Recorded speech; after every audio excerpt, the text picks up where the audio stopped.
பிணியும் எந்தனை கண்டால் நில்லாதோட நீ எனக் கருள்வாய். முருகன் உள்ள வந்தா முகம் அழகாயிரும். உடனே நீங்க நினைக்க கூடாது ஃபேர் அண்ட் லவ்லி எல்லாம் போட வேண்டாமா சார், அதெல்லாம் போயிடும். கிருபானந்த வாரியார் முகத்தை பார்த்துருக்கீங்களா?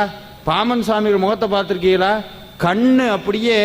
இன்னொன்னு சொன்னா நம்ப மாட்டீங்க, முருகனுடைய பக்திக்குள்ள ஈடுபட ஈடுபட ஈடுபட நீங்க மனசுல நினைக்கிறீங்கல்ல, உதாரணத்துக்கு இது வேணும் இது வேண்டாம் அப்படின்னு ஏதோ ஒன்று வேணும்னு நினைச்சோம்னா அதே மாதிரி நடக்கும். அதே மாதிரி எள்ளு பிசகாம நடக்கும்.